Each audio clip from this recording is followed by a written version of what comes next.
It must be exhausting to hold on to all of that anger for all of those years.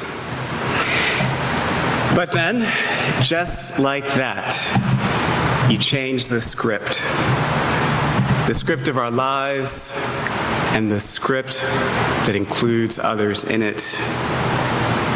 Just like that, we become the people that we are meant to be.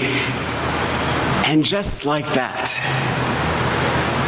but it's a hard thing to do. Today, I want for each of us to search our souls, to go down deep, to pull up something special. We all have that capacity to do the very, very hard work of forgiveness. And we can begin it this day.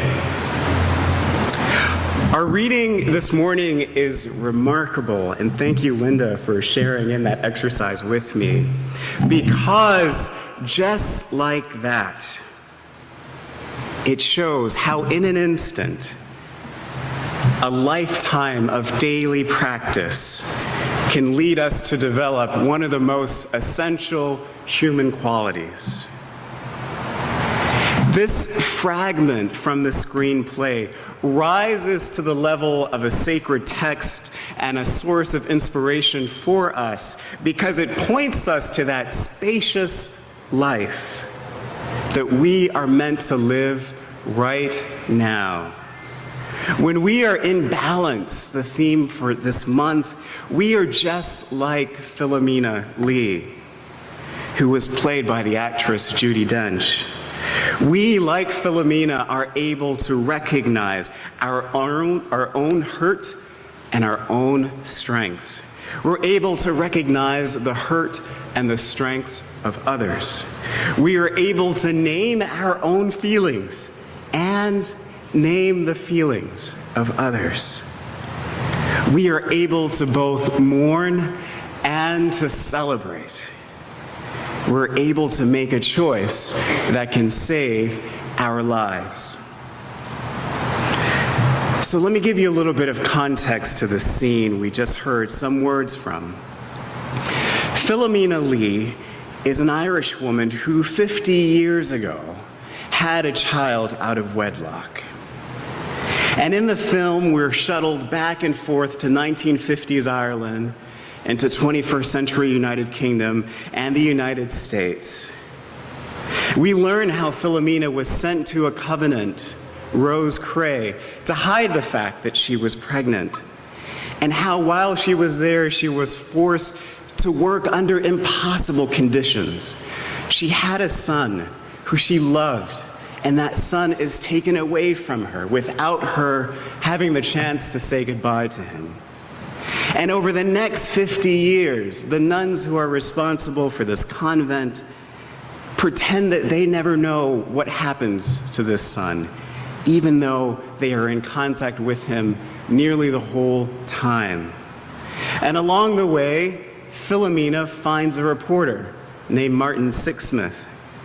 And together they uncover the truth of Philomena's son, his ultimate destiny. Now, perhaps I'm giving too much away. In this particular scene, we see them after they put all the puzzle pieces together, after they traveled to the United States, but realized that the answers that they needed were back in Ireland, back at the convent. And Martin, the reporter, by the time he realizes the deception that had been at work the whole time, he is pissed. Martin is ready for justice or blood or some combination of the two. But Philomena, on the other hand, is almost bizarrely conciliatory, which she is throughout the film.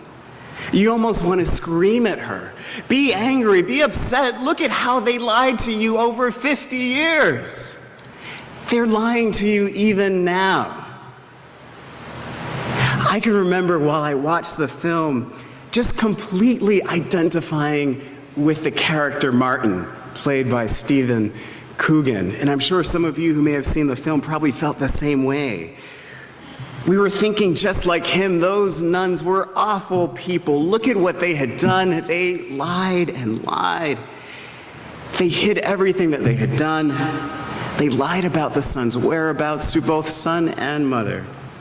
And when they were presented with the evidence in that moment, in that scene, they didn't have the decency, the mercy, or compassion to, when confronted with that evidence, to admit their past misdeeds.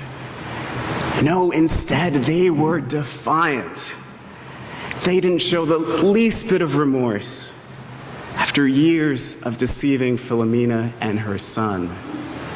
They were unrepentant and justified in their actions, saying at one point that Philomena was merely a victim of her carnal incontinence. Philomena and Martin were right. They were the victims. They had history, they had evidence, they had justice on their side. No one could deny that. But for Philomena, that was not enough, because the only result of such damning evidence is evidence of damnation. And more than that, it's anger, endless, unmitigated, exhausting anger. One must be angry at those that one condemns. To be right in this case would mean to be wrong, because correctness is insufficient. Correct facts could not cope with the magnitude of what Philomena experienced and the challenge that she lived through. Just like that, Philomena chose a different way, not because it was easy, but because she had to. Otherwise, she would be consumed by the same anger that was eating Martin Sixsmith alive before her very eyes. She chose forgiveness to save her life. And by doing so, Philomena has indeed outdone us all. We all have instances where we need to be forgiven and where we need to forgive others. Some of us might have been raised in a faith tradition where we're taught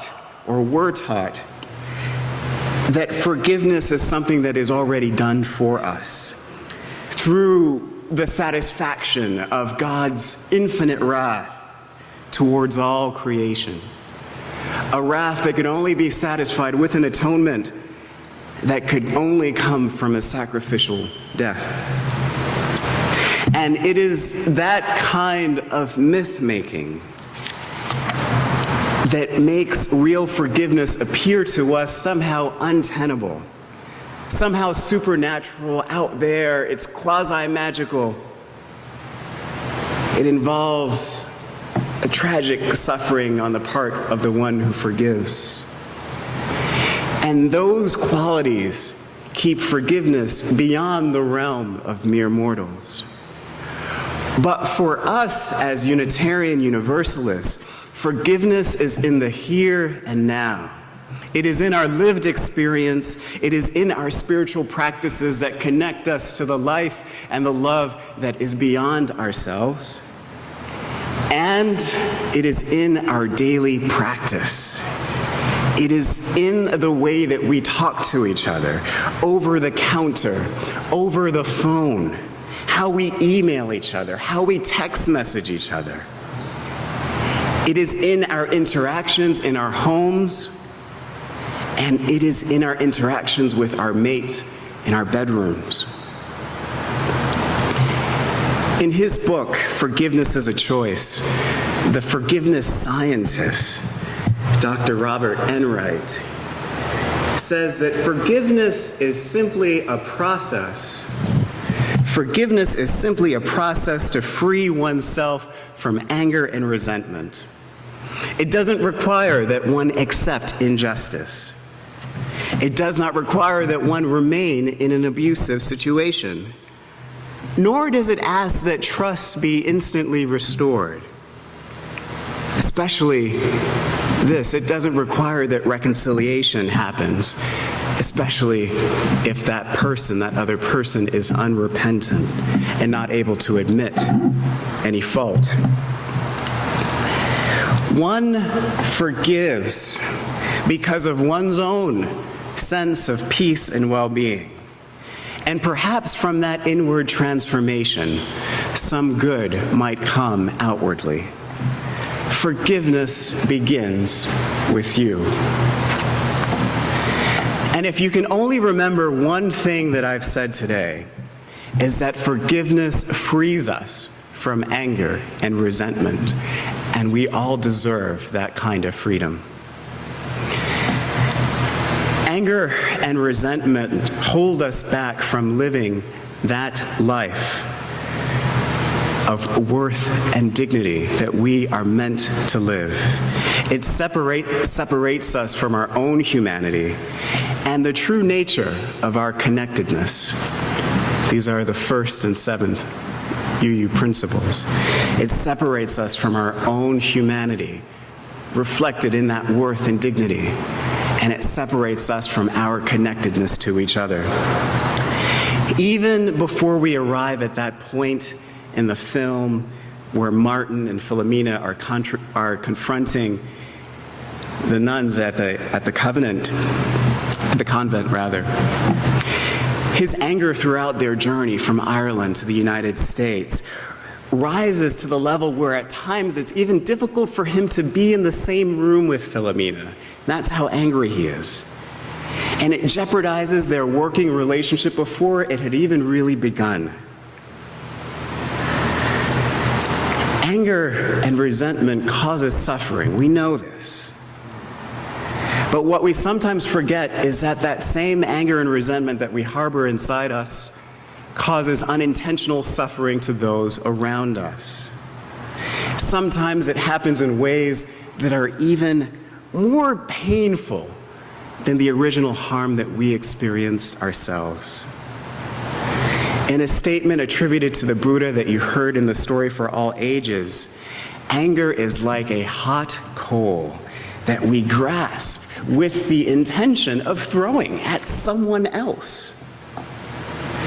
I mean, can you imagine picking up a solid rock that is glowing, it is so hot, it glows orange, and holding it with your hand, and your entire body is conspiring to get rid of that rock that you are holding against all biological imperatives in your hand. You're holding this rock. So your body responds by getting other parts of it to respond. Clearly the hand that you're holding the anger in is not responding. So you're flailing around with this coal in your hand that is burning a hole through it. And your husband and wife shows up in the same space, and as you're flailing, whack, your children show up, and as you're flailing, whack, your friends, your colleagues, and your neighbors show up. And because you are holding on to this against all reason, whack, whack, your better self shows up, and whack. All of this because you are holding on to that coal of anger that is so hot it glows yellow. You're not meant to hold on to anything like that. Many of us are holding on to those hot rocks because of our insistence on being right. But being right is not good enough.